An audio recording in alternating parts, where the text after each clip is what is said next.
Bien le bonjour à toutes et à tous. Voyons maintenant les autres syntaxes relatives. À la différence des participes qui indiquent le sujet de la proposition relative, il existe également la syntaxe exprimant le COD qui est placée en antécédent. On traduit dans ce cas par celui dont, celui que, auquel. Il prend la valeur d'épithète dans la proposition subordonnée relative. La construction se rend par ZGMF. Pour reprendre la langue française, l'accord se fait également. Exemple, cette fleur, celle que j'ai prise. En sa valeur de perfectif pour le passé, les verbes littéraires prennent un T au féminin ainsi que la valeur neutre. Les verbes faibles ne changent pas, mais les trois faibles peuvent s'accorder au féminin ainsi que la valeur neutre. Et les verbes géminés peuvent s'accorder au féminin de façon moins fréquente et il n'y a pas de réduplication. Exemple, Netef Saef Marit. Il est son fils, celui dont le père a rendu prospère. Et au féminin, nous avons Netes, Sater, Maret, It. Elle est sa fille, celle dont le père a rendu prospère. Les signes T et F correspondent au mot père. Le point T, pour le féminin, est bien visible avant le déterminatif du verbe mar, dans la translittération. Notez bien que le verbe mar s'accorde avec le mot fille car il désigne un seul élément dans la langue égyptienne. En français, on le rend par rendre prospère ou faire prospérer. C'est pour cette raison que l'on n'accorde pas au féminin le participe passé rendu, car le COD est prospère. Il est donc placé après. Dans le doute, on peut traduire par celle dont le père a fait prospérer. Il a fait quoi? Prospérer. Donc le COD est bien placé après. Bref, restons dans la grammaire égyptienne. Voyons cet exemple, le numéro 67. Père, ir, it. La maison, celle que le père a réalisée. Cet exemple montre un verbe trois faible, au féminin, sans accord, pour le verbe iri, car le mot maison est masculin en ancien égyptien. Et le T n'indique pas le féminin, puisqu'il fait partie du mot père, comme dans les deux exemples précédents, 65 et 66.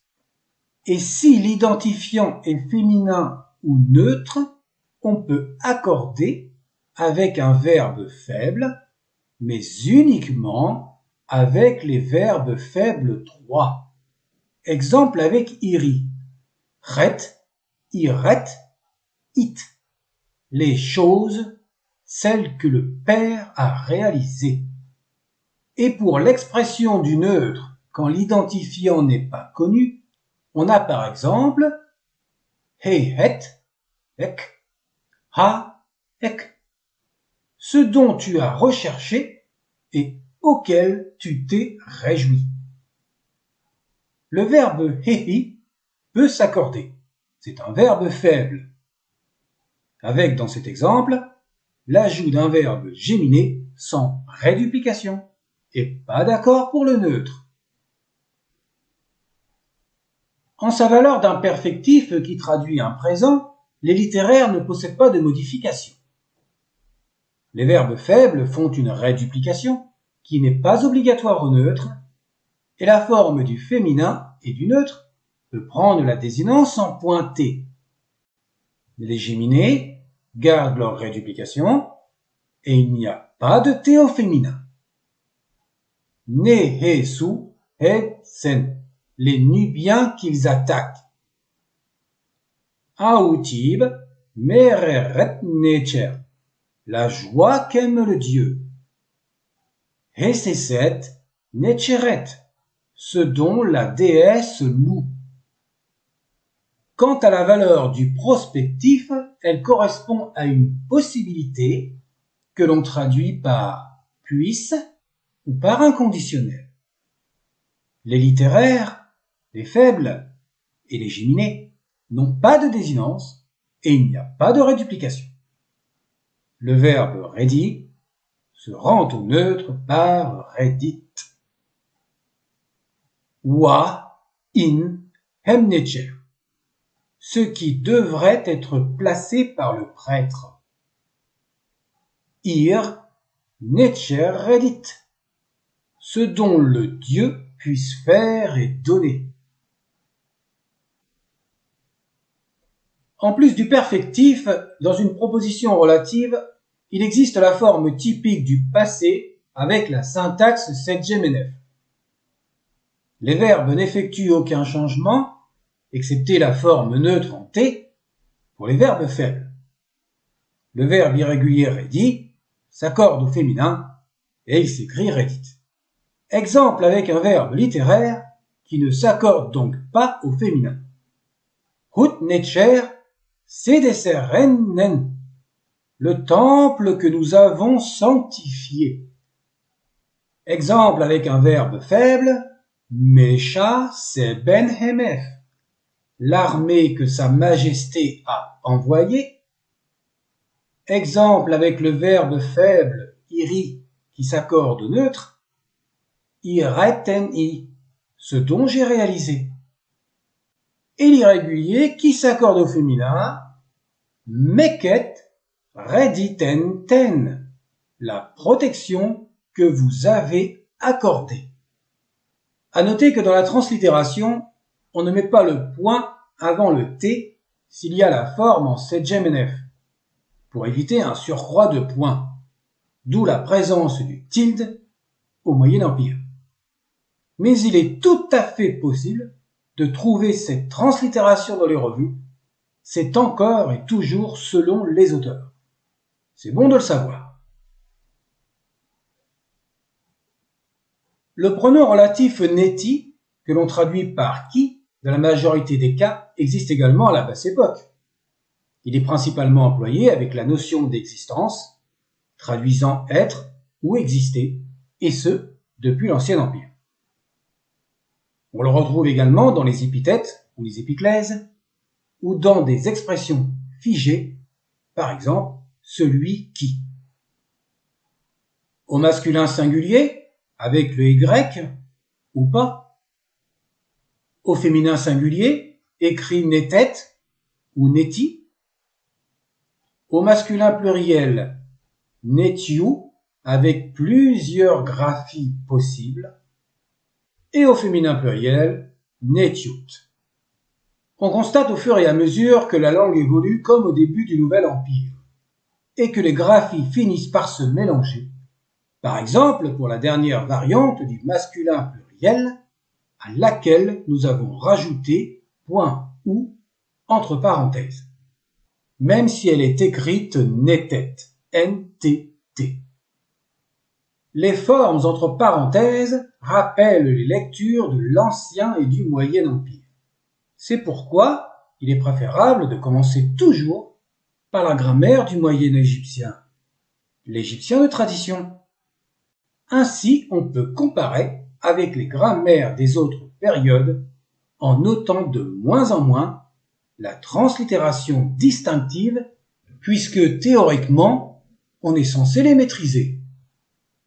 Ce pronom possède également sa contrepartie négative en yuti, que l'on traduit par qui ne pas. Donc au masculin singulier, yuti, et différentes variantes, au féminin singulier, yutit, et au pluriel yutiu. Rappelons que le signe des deux bras marque l'opposition, c'est le D35. Il peut avoir la translittération en yuti. Pour les variantes du pronom yuti écrit avec les deux T, ce n'est que l'évolution du Y en T. Mais ceci est une autre histoire. Notons au passage que le pronom relatif négatif yuti n'est pas utilisé au Nouvel Empire. On lui préfère la négation avec ben ou ben yuna, ou plus rarement avec donc yuti, mais ce n'est que l'égyptien de tradition. Voir la vidéo 106 de la playlist du Nouvel Empire à partir de 5 minutes 35. Les temps du présent, du passé et du futur sont indiqués selon le contexte ou par des auxiliaires temporels. Le verbe wenen, être existé, peut être employé après ses pronoms relatifs, ce qui n'est pas le cas avant la 26e dynastie.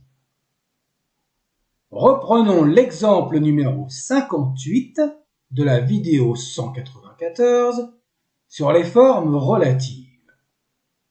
I Anru netiu weni hertepta, ô vivant qui existe sur terre, où l'emploi du pronom relatif netiu a été rajouté, même s'il est considéré comme superflu, puisque le sens reste le même avec weni.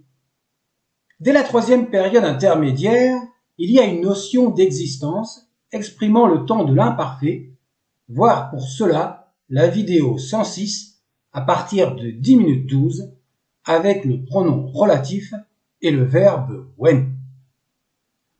Enfin, dans de rares cas, la préposition er peut être employée après le pronom relatif et suivie du verbe pour exprimer le futur.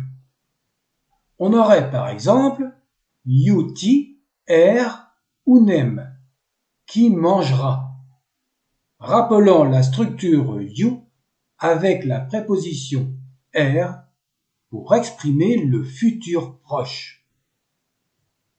La vidéo est terminée. Oui, je sais. Les vidéos sont très longues pour cette playlist de la grammaire de la 26e dynastie. Mais on a préféré procéder ainsi plutôt que de faire au moins 70 vidéos, bon, on exagère un peu, comme la grammaire du Moyen Empire.